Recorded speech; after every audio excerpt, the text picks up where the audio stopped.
नमस्ते, म चाहिँ आशिष तामाङ है। आज तपाईँहरूको बिच म केही शब्द बोल्नुलाई आइरहेको छु है। यो कुरा चाहिँ मजाले ध्यान दिएर सुनिदिनु होला। यो तपाईँको सोच अनि होइन मनहरू कसरी बिग्रिरहेछ, कसरी अर्कै बाटो चलिरहेछ होइन, किन तपाईँहरू नराम्रो सोचिरहनु भएको छ, त्यस बारेमा चाहिँ म भन्नु आइरहेको छु यहाँ है। मलाई आशा लागेको छ तपाईँहरू मजाले सुनिदिनुहुन्छ भनेर।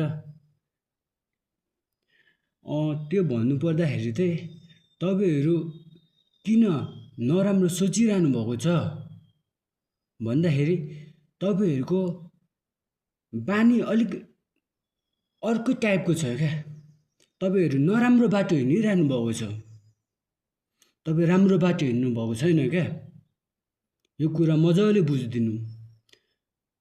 अनि कसरी नराम्रो बाटो हिँड्नु भएको छ, तपाईँले त आफ्नो आमा बाबालाई हेरिरहनु भएको छ, आफ्नो फ्यामिली हेरिरहनु भएको छ, अनि आफ्नो जिम्मेवारी निभाइरहनु भएको छ। तर म कसरी त नराम्रो बाटो हिँडिरहेको छु भनेर तपाईँहरूले सोच्नुहुन्छ होला होइन। तर तपाईँहरूको त्यो सोच गलत हो।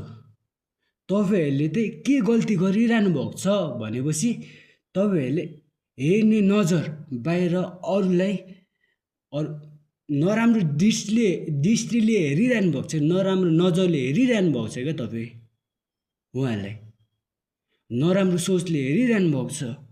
सिर्फ तपाईँहरू आफ्नोको लागि गर्नु खोज्नुहुन्छ। उनीहरू जेसुकै होस्, उनीहरूको तपाईँहरू मतलब गर्नु हुँदैन। किनकि उनीहरू पनि हामी जस्तो बोल्नु सक्छ, उनीहरूको पनि हामी जस्तो भावना छ भने हामीलाई पनि उनीहरूको थोरै चिन्ता राख्नुपर्छ। त्यस्तो गऱ्यो भने उनीहरूलाई हामीले माया दियौँ भने हामीले माया पाउँछौँ क्या। यो कुरा बुझाउँछु तपाईँहरूलाई है कसरी भनेपछि। यो कुरा यसरी बुझ्नु, तपाईँहरू फोनमा भिडियोहरू त मजाले हेरिराख्नुहुन्छ होला होइन।